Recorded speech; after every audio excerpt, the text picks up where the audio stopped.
მოგესალმებით, მეგობრებო, ჩვენი დღევანდელი თემა იქნება რესპონსიური დიზაინი, როგორ გავაკეთოთ სწრაფად ცვლადები და კომპონენტებით. ასევე გაჩვენებთ პლაგინს, რომელიც 10-ჯერ აგისტრაფებთ ალბათ, მეჯერ თუ არა სამუშაო პროცესს. ეს არის მაგალითი თუ რას გავაკეთებთ და რაზე გვაქვს საუბარი.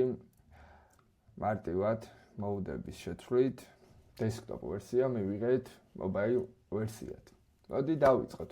ესაა საჩემო აკადემია, მე მიხეილი ვარ. მე წინასწარ გამზადებული მაქვს უკვე desktop ვერსია და შესაბამისად ნაბიჯ გავიაროთ ახლა, რომ მივიღოთ ის შედეგი, რომელიც გაჩვენეთ. ამისათვის საჭიროა წინასწარ შევქმნათ ტიპოგრაფიის ზომები, თუმცა სამ ტიპოგრაფიის ზომებს შევქმნით და უკვე დავიწყებთ რესპონსიურ დიზაინზე, უნდა გავითვალისწინოთ შემდეგი რამ. როდესაც მხოლოდ wireframe-ზე ვმუშაობთ, არავითარ შემთხვევაში დრო არასდროს არ დაკარგოთ წინასწარ ფონტის ზომების შექმნაზე, სტილების შექმნაზე, ფერების შექმნაზე და ასე შემდეგ. იქიდან გამომდინარე, რომ wireframe არის ესე ვთქვათ, ერთჯერადი მონახაზი, რომელიც ან დადასტურდება, ან ცვლილებები იქნება საჭირო და ჩვენ თუ თითოეულ ეს ამ ცვლილებაზე შევიტანთ ცვლადებში, ფერებში და ასე შემდეგ ცვლილებას, რა თქმა უნდა, ძალიან დიდი დრო დაიხარჯება. აქედან გამომდინარე, როცა უკვე ჩვენი wireframe დიზაინი დადასტურებული იქნება დამკვეთისგან, stakeholdersგან თუ ნებისმიერი ადამიანისგან, შემდგომ ვიწყებთ უკვე ჩვენ UI-ზე მუშაობას, ასევე responsive-ზე მუშაობას. აქაც გააჩნია მიდგომას, ზოგადად გლობალური მიდგომა, უფრო mobile first-ის მიხედვით მიდის, იქიდან გამომდინარე, რომ მეტი იუზერი, მომხმარებელი ნებისმიერ პროდუქტს ტელეფონიდან ყავს და აქედან გამომდინარე, ტელეფონის რეზოლუციაზე ხატავენ და შემდგომ გადააქვთ ხოლმე desktop რეზოლუციაზე, თუმცა საქართველოს ჯერჯერობით ისევ ჩვენ ვიწყებთ desktop ვერსიით და შემდეგ გადავდივართ mobile-ზე. კომპანიასაც გააჩნია. აქედან გამომდინარე, მოდი ახლა დავიწყოთ ჩვენ ტიპოგრაფიის შექმნით და არის ესეთი საიტი typescale.com, სადაც უთითებ font size, რა ფონტი გინდა, weight და ასე შემდეგ და გიგენერირებს ავტომატურად H1, H2 და ასე შემდეგ, რა ზომა უნდა იყოს.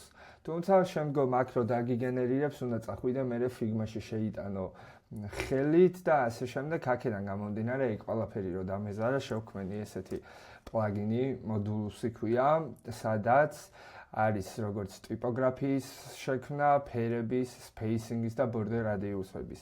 ტიპოგრაფიაში ასევე გვაქვს scale ratio, რაზეც ვისაუბრეთ, typescale-ის code ratio-ებია, ესე ვთქვათ, best practice-ებიდან გამომდინარე მიღებული ზომები და ასევე არის სისტემური, სადაც შეგვიძლია ავირჩიოთ სხვადასხვა სისტემის სისტემა, რომელიც ავტომატურად შეგვიქმნის ფონტების კოლექციას. მოდი ჩვენ ახლა scale ratio-ით წავიდეთ, ავირჩიოთ, რომ ორივესთვის გვინდა desktop-ისთვისაც და mobile-ისთვისაც, თუმცა გასათვალისწინებელი არის, რომ როცა ვუთითებთ, ამ შემთხვევაში ავტომატურად იქნება ერთ კოლექციაში ორი mode. აქედან გამომდინარე, თუ გვინდა რომ ორი mode შეიქმნას, უნდა გქონდეს ფასიანი Figma-ს ვერსია. იქიდან გამომდინარე, რომ უფასო ვერსიაში ერთ mode-ზე მეც Figma არ გვამატებინებს. Desktop-ი იყოს რაც არის, უბრალოდ მოდი mobile-ში ავირჩიოთ 16 Pro ავირჩიოთ და major series მაგივრად ხედავთ აქ desktop-ზე ფონტის ზომებს, ასევე რა ზომები არის, mobile-ზე თუ გადავხტავთ, ხედავთ რა ზომებია, თუმცა mobile-ზე H1 53 პიქსელი ცოტა დიდი მგონია, აქედან გამომდინარე, მოდი minor series ავიღოთ, სადაც 42 პიქსელი არის H1. ხო, text size-ი აქ 16-14 წერია, ეს არის საიდანაც იწყებს 10-ს, მაგალითად რო დავუბრუნდეთ desktop-ზე და აქ ჩავწეროთ 20, ხედავთ რომ უკვე ეს 20 არის ის მთავარი ფონტის ზომა, რის მიხედვითაც ამ თითოეულ scaling-ს აკეთებს. ფონტი ავირჩიოთ, აქედან ფონტის არჩევა შეგვიძლია მაგალითად Monserrati და ჩვენ ასევე შეგვიძლია ამ პლაგინის დახმარებით კონკრეტულ H1 იქნება აქ body იქნება თუ ღილაკის ფონტი იქნება კონკრეტულს აქედან მიუთითოთ სხვა ფონტი და ავტომატურად დაესეტება სხვა ფონტი, თუმცა ამ ეტაპზე ამჭირდება და უბრალოდ დავაჭიროთ create. ვხედავთ რომ აქ შეიქმნა ტიპოგრაფია და ცვლადებშიც რო შევიდეთ, ხედავთ რომ ტიპოგრაფია შეიქმნა, font family ცალკეულად შეიქმნა და თითოეულს გაიწერა შესაბამისი ფონტი რაც შევქმნით, font size, line height და font weight-ები. რა თქმა უნდა, რედაქტირება შეგიძლიათ სურვილის ამებ. და მოდი შევქმნათ ასევე ფერებში სემანტიკები, ფერები არ გვინდა ამ ეტაპზე, მოდი და spacing-ი შევქმნათ. მოდი იყოს 8 პიქსელიანი გრიდით და მოდი იყოს 2 US-თვის, თუმცა აქაც შეგვიძლია რა თქმა უნდა შევცვალოთ, რომ დესკტოპზე სხვა დაშორებები იყოს, მობაილზე სხვა დაშორებები. თუმცა ამ ეტაპზე მოდი მე დავტოვებ როგორც არის. Create მივცემთ და უკვე ჩვენ ვხედავთ, რომ ცვლადებში შექმნილი გვაქვს spacing-ი, შექმნილი გვაქვს ტიპოგრაფია. ეს ხერხით გაგვეკეთებინა მინიმუმ ალბათ 1 საათი მაინც დაჭირდებოდა ამ ყველაფერს, რომ სათითაოდ შეგვექნა H-ები, headline-ების კლასები, body, caption-ი, ხილაკები და ასე შემდეგ და აქედან გამომდინარე წაიღებდა ძალიან ბევრ დროს. თუმცა ეს პლაგინი საკმაოდ გამოგადგებად და აქვე ვიტყვი, რომ ეხლა ვმუშაობ ამ პლაგინის შენეგ ვერსიაზე, სადაც ძალიან მაგარი რაღაცეები ემატება და საბოლოო ჯამში ძალიან კარგი რაღაცეები ჩაემატება ამ პლაგინში. როგორც თქვი, მე წინასწარ გამზადებული მაქვს დიზაინი, თუმცა ეს უბრალოდ დიზაინი არის და ეხლა უნდა დავიწყოთ ჩვენ ამაზე მუშაობა, რომ მივიღოთ ის შედეგი, რაც დასაწყისში ვქენით.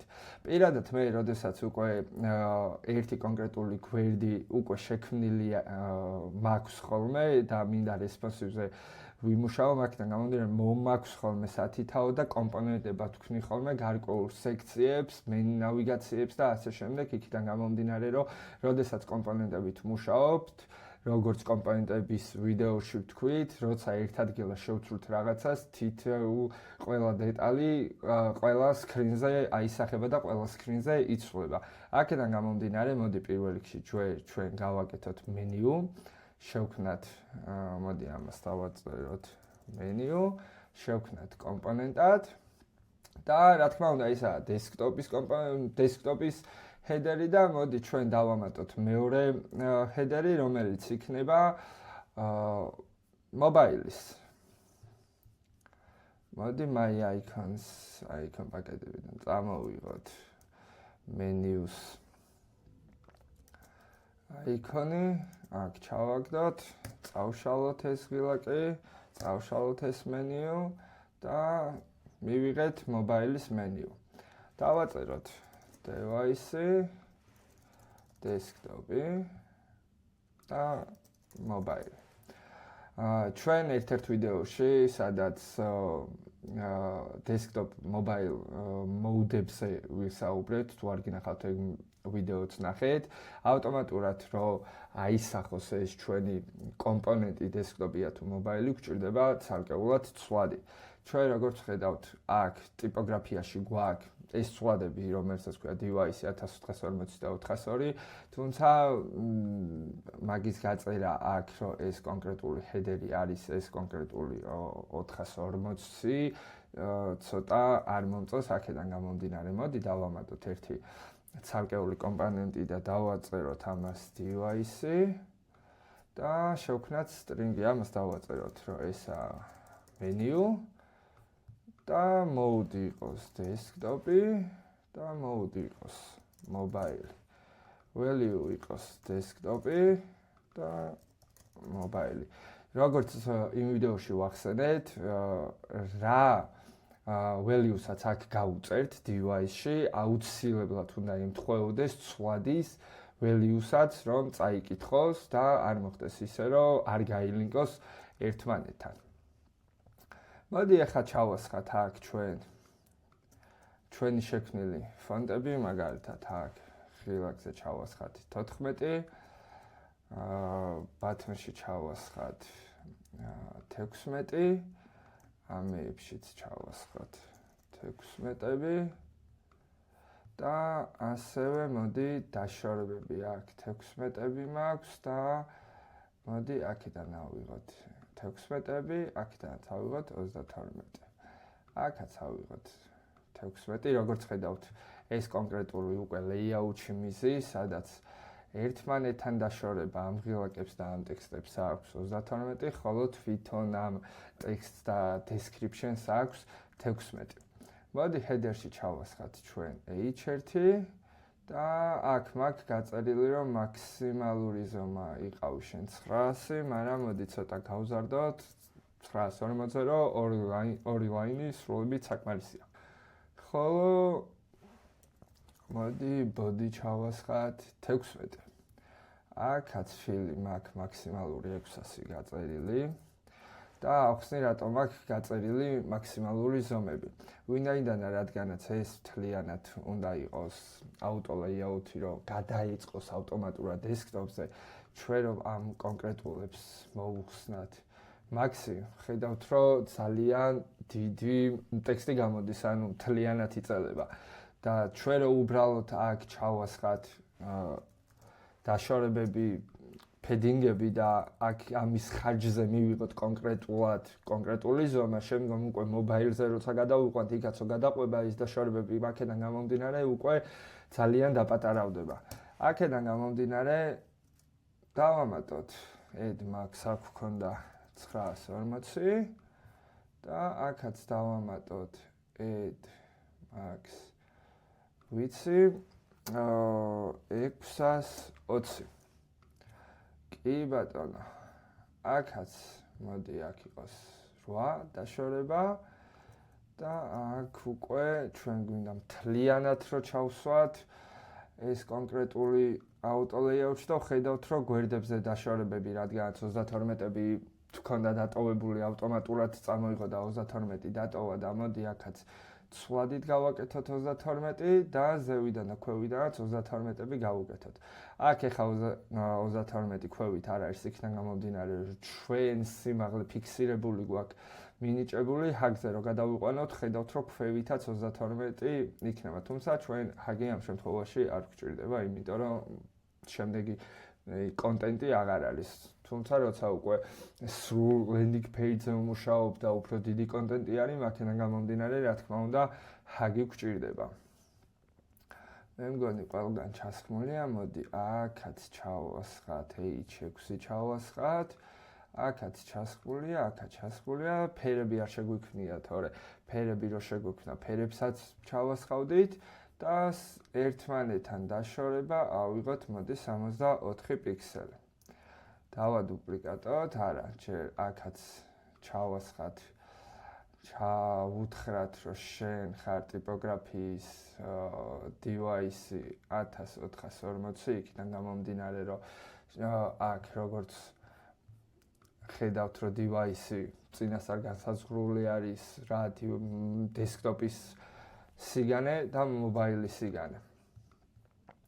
მოდი ამოვცვალოთ ეს კონკრეტული კომპონენტით, დავარეპლეისოთ, თუმცა კომპონენტში არ მქონდა დააპდეიტებული ეს ყოველივე და მოდი დავააპდეიტოთ კომპონენტშიც და რა თქმა უნდა აისახება შვილობილ კომპონენტზეც. მოდი სამივე მოვნიშნოთ და ამაში იყოს 14. ესენი მოვნიშნოთ და ამაში ჩავასხათ h6. ხედავთ, რომ აქაც დააპდეიტდა ყველაფერი და ეს კონკრეტული header-ი device desktop-ი უნდა გავლინკოთ ჩვენ უკვე device-ის მენიუსთან, რომელიც არის desktop-ი.